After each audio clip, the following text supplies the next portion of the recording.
Rain poured in angry sheets the night Daniel found her. He was driving home from his late shift at the mechanic shop. The clock flashing past midnight when his headlights caught a figure standing in the storm. A woman clutching a torn handbag soaked through, shivering beside a broken-down car. Her eyes were wide with fear and exhaustion, her clothes sticking to her skin. And for a brief second, she looked more like a lost child than a grown woman. Something in her expression, the quiet defeat, the kind he knew too well, made Daniel pull over without thinking twice. If you believe in kindness, in second chances, and in how one small act can change an entire life, please take a moment to like, comment, share, and subscribe. You never know whose heart your kindness might touch. Today, Daniel had been living in survival mode for years.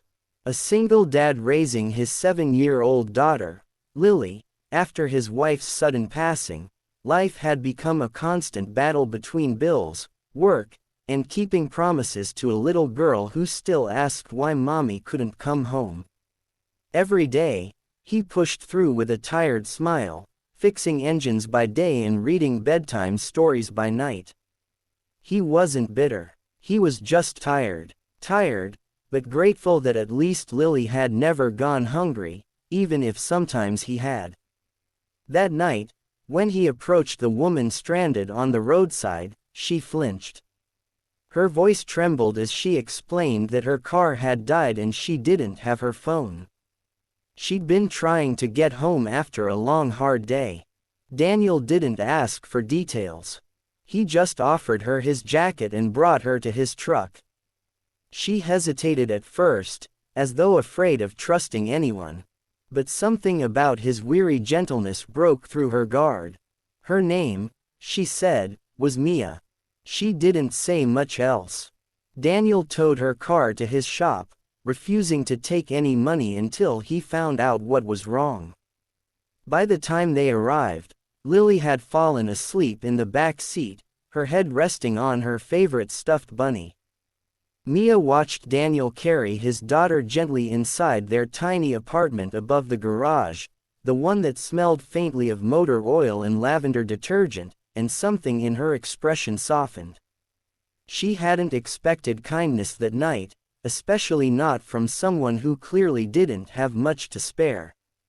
Over the next few days, Mia's car remained in the shop, and Daniel discovered that it needed parts that would cost more than he was comfortable charging someone who looked like she was already struggling.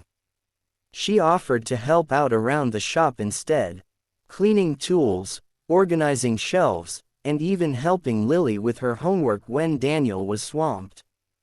He wanted to refuse, but something in her tone told him that saying yes meant more than just saving money. It meant giving her a sense of dignity. Lily adored her almost instantly.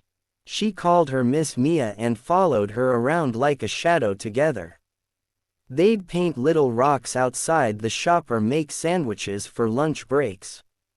Daniel often found himself standing quietly by the doorway, watching them laugh, his heart aching with something he hadn't felt in years.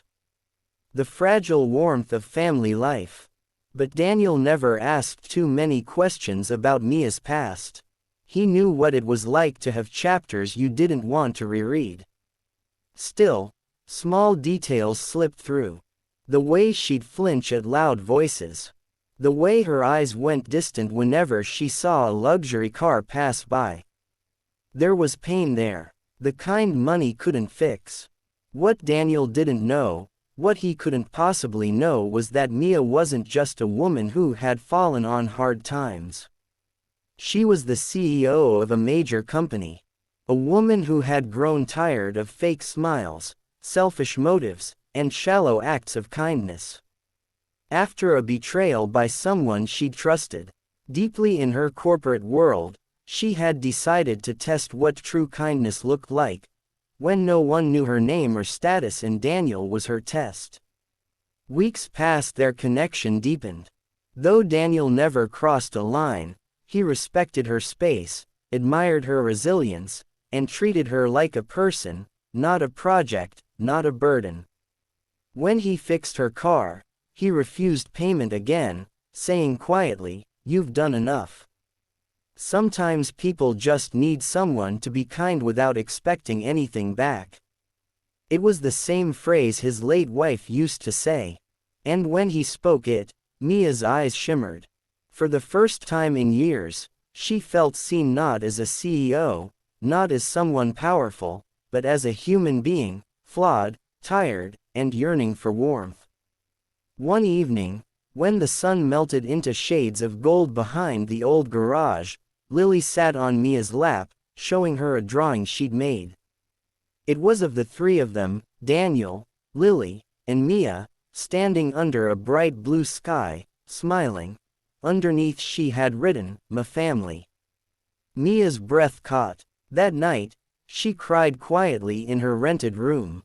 She hadn't planned for any of this. Not the connection, not the affection, not the realization that this simple life she was pretending to have felt more real than the one she actually lived. But life has a way of revealing truths at the worst possible times. One morning, a sleek black car pulled up outside the shop. Two suited men stepped out and addressed Mia with polished tones, calling her Miss Carter. Daniel froze, wiping grease from his hands as he realized the woman standing before him, the one who had been folding laundry and laughing over peanut butter sandwiches, was the same woman whose name he'd once read in a business magazine. Everything clicked. Her quiet confidence, her eyes that missed nothing, her odd hesitations when talking about money. Mia tried to explain, but Daniel stepped back, hurt flashing across his face. So, what was this? Some kind of charity project? A joke? He asked softly. She wanted to tell him the truth. That she had come searching for something real that she hadn't expected to find him or Lily, or a sense of belonging she'd thought she no longer deserved. But no words seemed enough. She left that day heavy. The sound of Lily crying echoing behind her. Days turned into weeks, and Daniel tried to focus on work, but nothing felt the same. The laughter was gone. The house was quieter. Lily asked about Mia every night before bed, and each time he didn't know what to say. He'd been kind without expecting anything in return, and somehow it had left him emptier than ever. Meanwhile, in her glass-walled office overlooking the city, Mia sat surrounded by wealth and silence. The world outside saw her as powerful again, but inside she was crumbling.